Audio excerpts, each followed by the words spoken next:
kingdom. Hallelujah. Can you give us Micah chapter 4? Let's read verses 1 and 2. Micah chapter 4, verses 1 and 2. Hallelujah. But it shall come about in the last days that the mountain of the house of the Lord shall be established as the highest, and the shift of the mountains. It shall be above the hills, and people shall flow like a river into it.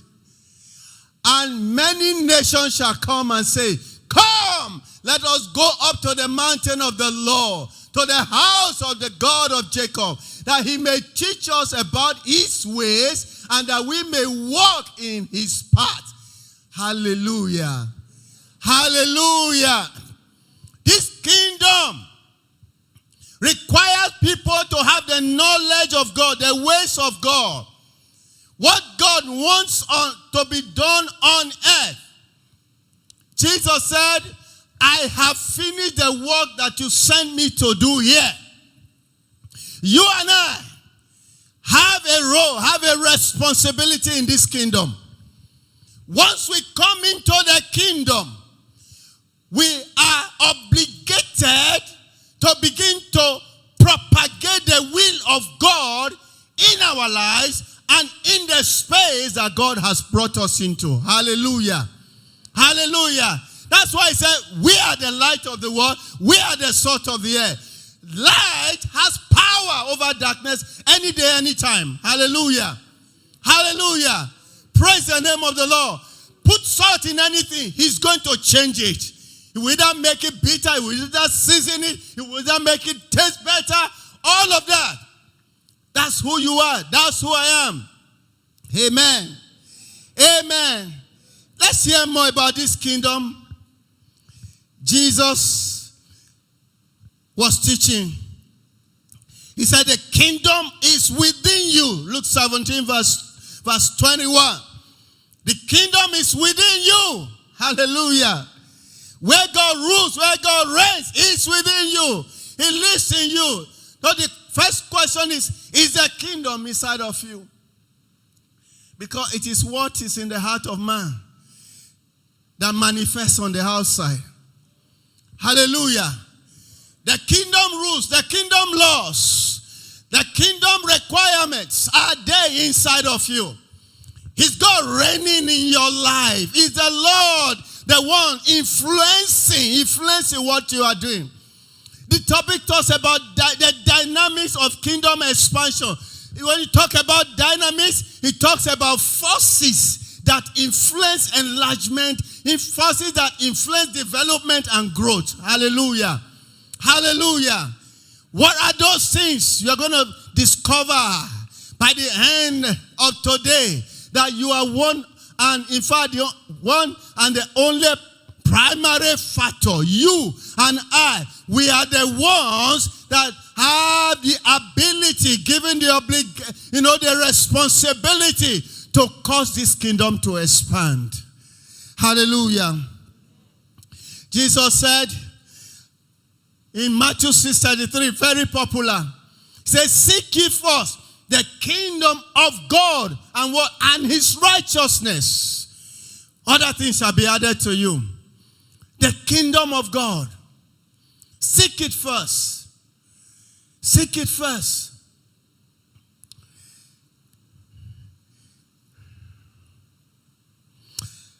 In John 3, in his encounter with Nicodemus, it says, if you are not born again, you cannot see, neither can you enter into this kingdom.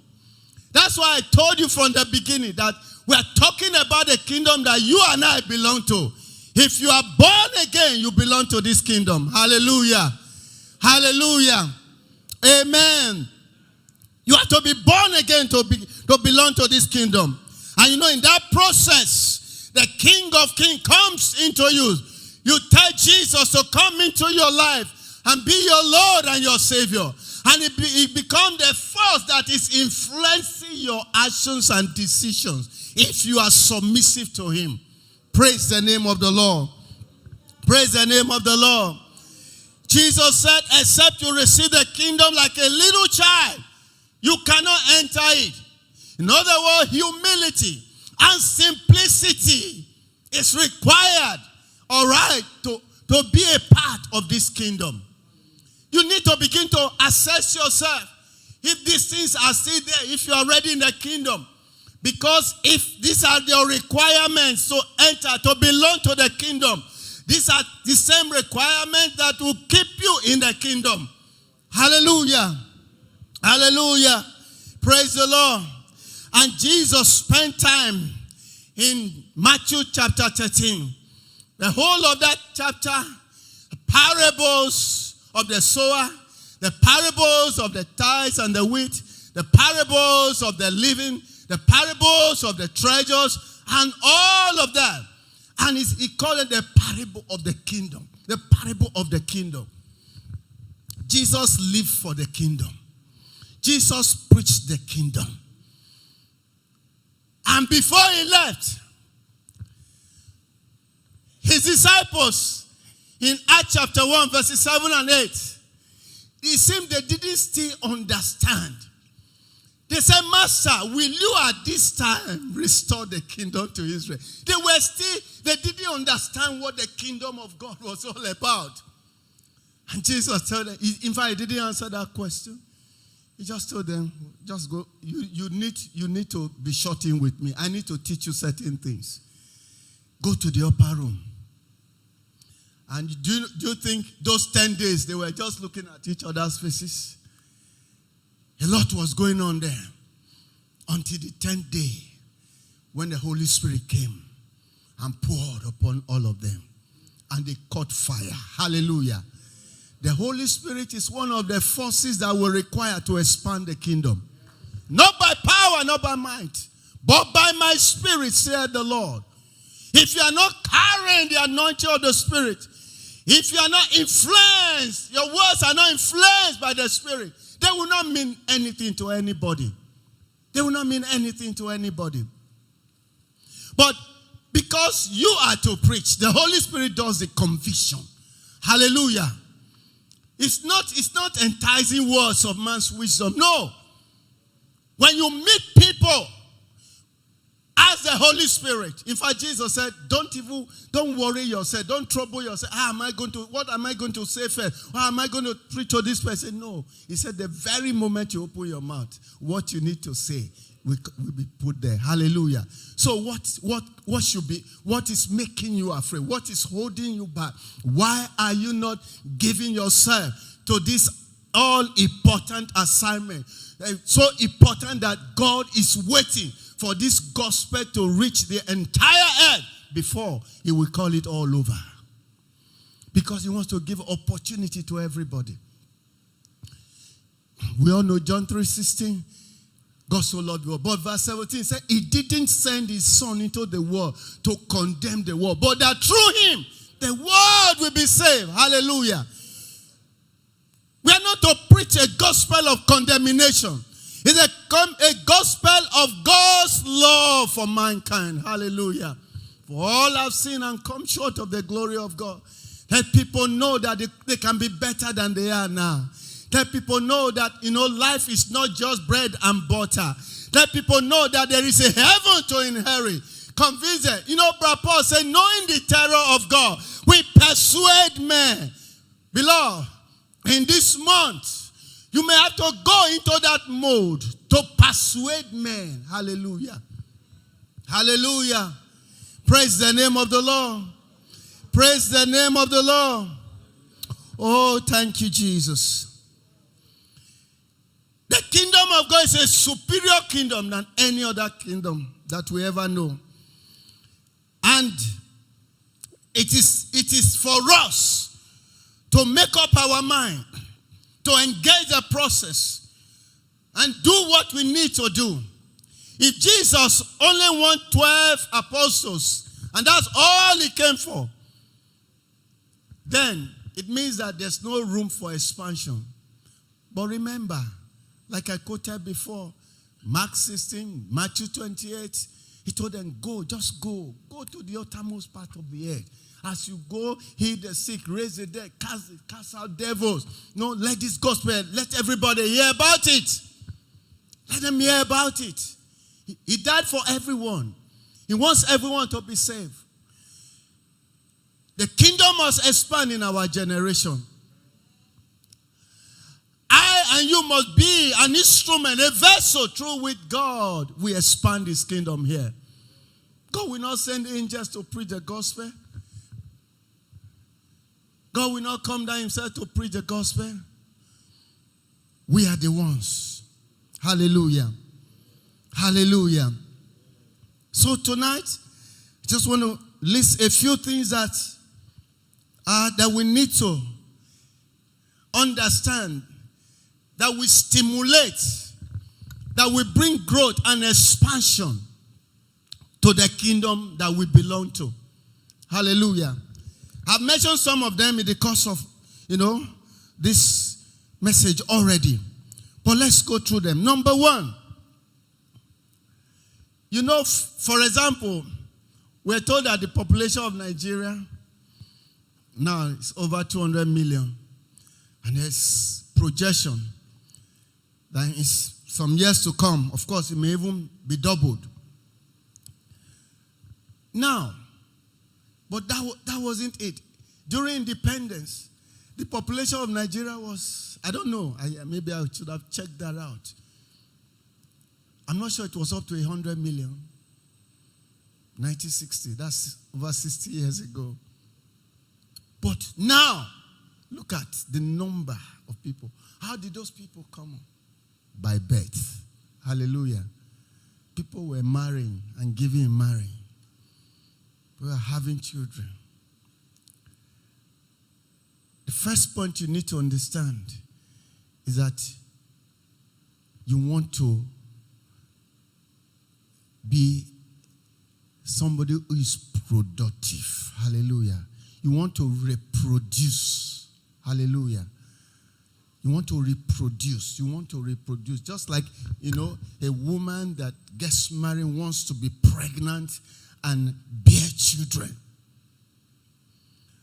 If the kingdom must enlarge, you must become pregnant. You must become pregnant. Like Jesus was telling Nicodemus, you must be born again. You have to be born. People have to be born into the kingdom. It should worry you if people are not born again. It should worry you. It should worry me if our numbers remain the same. Remember, Jesus said, I'm building my church, the gates of hell shall not prevail. Matthew 16. Reading from 16 to 18. The gates of hell will not prevail. There are forces that may fight against it, but he said they will not prevail. Remember those three versions we read about Matthew 11:12. Kingdom of heaven suffereth violence. Violent men take it by force. It's bursting forth. We connect to God and we are able to rescue people from the kingdom of darkness. Hallelujah. Colossians 1:13, that he has delivered us from the power of darkness and has translated us to the kingdom of his dear son. Hallelujah. Hallelujah. We must engage in the process that get people translated, living the kingdom of darkness, living the devil's territory, and subscribing, to the kingdom of light. Hallelujah. Number 2, we must sow the right seed in the good soil. Matthew 13:23. Let's just read 23, which is like Matthew 13:23. But he that receiveth seed in the good ground is he that heareth the word and understands it, which also beareth fruit and bringeth forth some 100-fold, some 60, some 30. He that receiveth the seed into the good ground. And in interpretation, it said that ground is the heart. Is the heart of man. Is the heart of man. You must be able to penetrate the heart of men. And to penetrate the heart of men, you need the word of God that is sharper than any two-edged sword.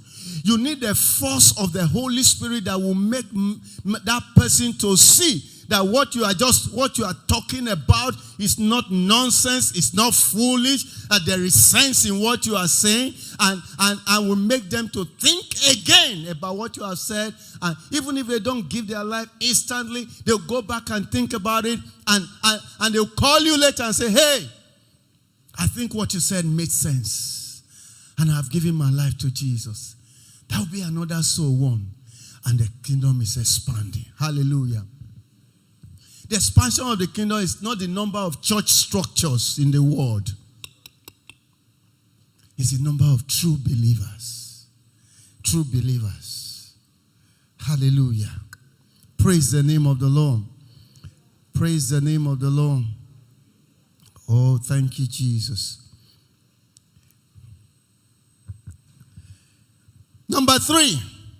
Okay, maybe before I leave that number 2. So on the day of Pentecost, what happened? 3,000 souls were added to the church just by one man's preaching.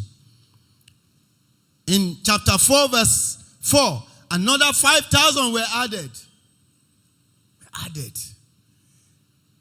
When the apostles engaged in preaching the word, the gospel. Number 3, we must enforce the fear of God. Just like I said, it says, knowing the terror of God, we persuade men. But a scripture I want us to read, Matthew 10:28, where it said that you don't just fear those who can kill the body. Can we have it? Fear not them which kill the body, but are not able to kill the soul. But rather fear him which is able to destroy both soul and body in hell. Hallelujah. Because some people have the idea that, well, all of us will die one day and we just die. But the Bible says that it is appointed unto man to die. But after that, there is judgment. There are 2 ways, the broad way and the narrow way. If you follow the broad way, let people know they're going to hell. If they follow the narrow way, then they are sure of making it to heaven.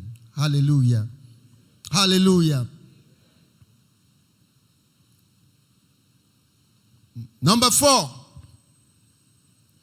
It's connected to what I've said. The reality of heaven and hell. An eternal judgment.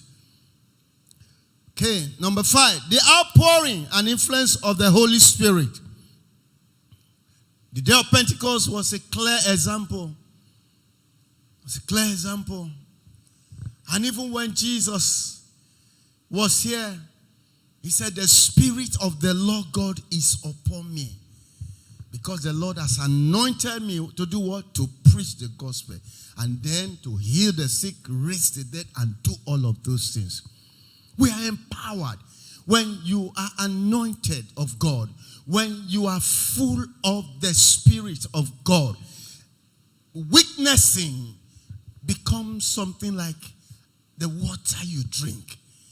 Becomes like the food that you eat. Becomes, something that you know that this becomes a regular thing in your life. A regular thing in your life. Like Job said, I esteem his word more than my necessary food. If we want the kingdom to expand in our generation, we must begin to give us certain things and engage things that will promote the kingdom. Hallelujah. Hallelujah. And there are many, and I believe that in the course of this month, we're going to talk about so many avenues through which we can, reach out to people, reach out to nations, reach out to families, so that, we can enlarge the kingdom.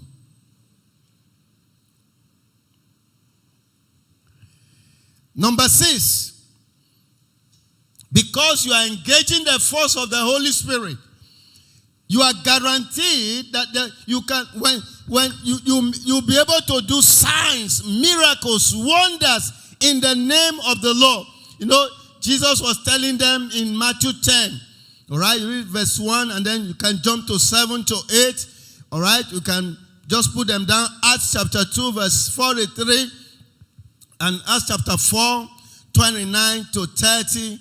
You know, and you will see there, what do you see there? As they were preaching, when they meet people who are sick, they pray for them and they get healed miraculously.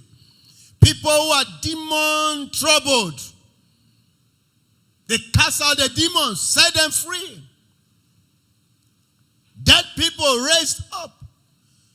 The gospel that we preach, like Brother Paul said in Romans 1:16, I'm not ashamed of the gospel of Christ, but it's the power of God. There is power in the gospel that we preach. You know, I remember that in years back, you don't have to be in the Lord for even 1 month to be able to pray for the sick to get healed. Because it was part of the gospel. It was part of what we were taught. Now that you are born again, hallelujah, you can cast out devil. Amen. You can heal the sick. You can set the captives free. You can, lift up, cause burdens in people's life to be broken. And you meet somebody who is sick. The first thing sometimes is just to pray for the person. Say, be healed in the name of Jesus. All the people have gone before us. Jesus, the apostles, and all of them. Signs and wonders and miracles follow them. Let us not be afraid to pray. Let us not be afraid to ask people, is there any problem you want God to solve for you? It's part of the gospel. It's part. I know people who probably would not have given their life to Christ, but because of the power of God that came upon them, either healed them, saved them, rescued them, or set them free, they made up their minds for Christ. Say, if God can do this, if just what you have done now can change me, can change my life, I will follow your God. Hallelujah. Hallelujah. Some of us were even afraid to pray for ourselves. You know, when I gave my life to Christ, I started testing some things in the scripture. Say you will lay your hand on the sick and they will recover. So one day I was having a serious headache. I said, Lord, it's your word, and I'm your child. If I can pray for others and they are healed, then I should also be a recipient. And I laid my hand, not once, not twice, not 3 times, and it was working for me. Hallelujah. And that gave me confidence. Anywhere I went, anywhere we go, hospital, anywhere people say, no, God doesn't want you in this state. Hallelujah. I will pray for the person. I will preach the gospel. And many people live to testify of that. Hallelujah. Number 7. In Romans 10, verse 1. Can we have that scripture? Romans 10, verse 1.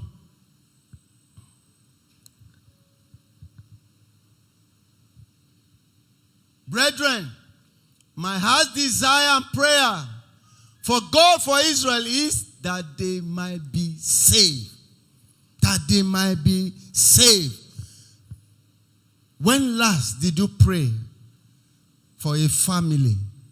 When last did you pray for a nation to be saved?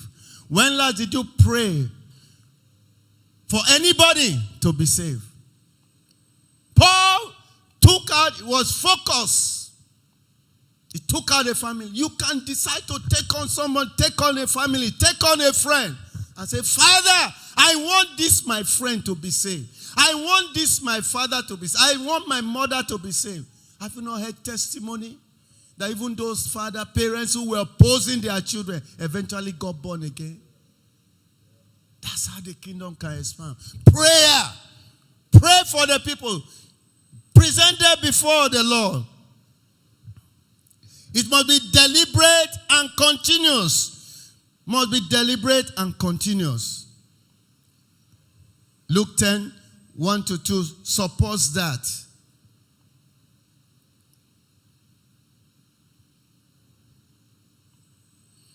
We must be passionate. We must have the passion and desire. See what Brother Paul said there? He said, my desire and prayer. He didn't stop all right? He didn't stop in desire. He continued. He added prayer to it. And you know when you add prayer to anything, that thing takes a divine shape. Amen. Amen. And God opened doors. And he started reaching out. They were persecuting, but he was reaching out. He was reaching out to these people. And they were saved. Hallelujah. These are forces that can propel kingdom enlargement in you. Obedience. The last point here. Obedience to Christ. Matthew 28, 18-20. Mark 16, 15. Where Jesus, you can just give us one of them. Matthew 28, 18-20. And Jesus came and spake unto them, saying, all power is given unto me in heaven and earth. Go ye therefore and teach all nations, baptizing them in the name of the Father and of the Son and of the Holy Ghost, teaching them to observe all things whatsoever I have commanded you. And lo, I'm with you even unto the end of the world. Amen. Is that the end? If we read the one in Mark, he said, and they went out. Hallelujah. As the Lord commanded, that's obedience.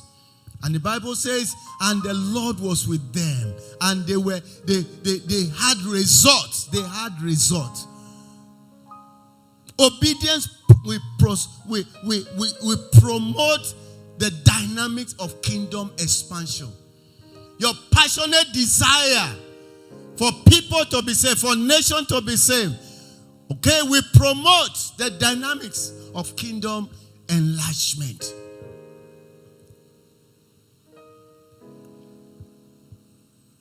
So tonight, if you look at all of the points we have mentioned, they all revolve around somebody, one person. And that one person is you.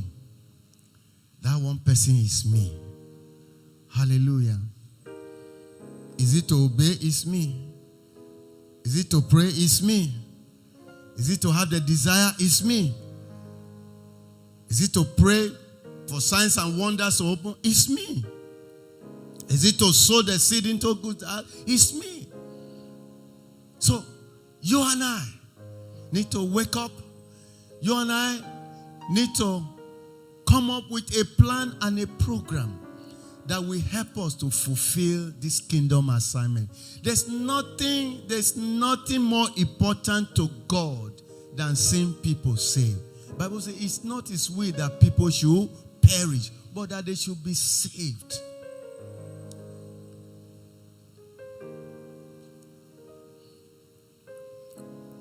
Before we pray, let's see John 15. John chapter 15, we'll read verses 1 and 2.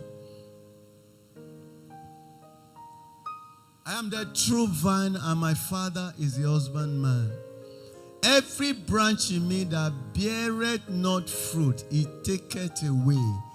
Every branch that beareth fruit, He purgeth, and that it may bring forth more fruit. More fruit leads to expansion of the kingdom. Which part of that are you? Are you bearing fruit, or are you not? I believe that we have a chance in this month to make up our mind. Make up our mind to bear fruit for the kingdom. Hallelujah. Hallelujah. So that what happens what is stated in Revelation 11:15 will happen. That the kingdom of this world will eventually become the kingdom of our God. Hallelujah. Thy kingdom come, thy will be done on earth. And he capped it by saying, thine is the kingdom, the power, and the glory. The power comes by the Spirit of God. And he releases forces that support us, so that even the obstacles that we'll meet on the way, we're able to overcome them and still win that soul, win that family, and win that nation unto the Lord. Can we rise on our feet tonight? Or rather, can we kneel down tonight before the Lord and just ask God for his mercy? Because this is an aspect we fail God. We fail God at different levels. Some of us, we've had the opportunities to preach the gospel to some people, but for one reason or the other, we didn't. I want us to pray for the mercies of God, and I want us to tell God that we are ready. And you can't tell God lies, because he's looking at your heart. Tell God you are ready. If you are truly ready, Lord, make me a vessel. Let me be the vessel through which you will save that my friend, that family friend, those my colleagues. Help me to engage these dynamic things that will prepare me and prepare the church, to bear fruit, so that the kingdom, will be enlarged in the name of Jesus. Pray for yourself tonight. Just take 2 minutes. Let's pray for ourselves. Pray for ourselves.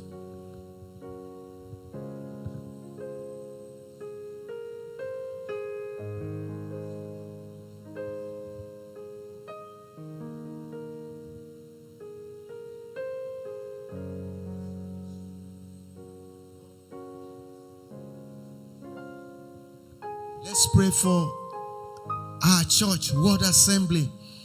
Let's pray that at the church level, the Lord will give us illumination. The Lord will show us where to go. The Lord will tell us what to do. In addition to what we have been doing, that we accelerate the enlargement of the part of the kingdom that God has called us into. We are asking for mercy. We are asking for wisdom. We are asking for open door. I say, I have set before you an open door. Open door. Open door. Open door. Open door to reach out to people.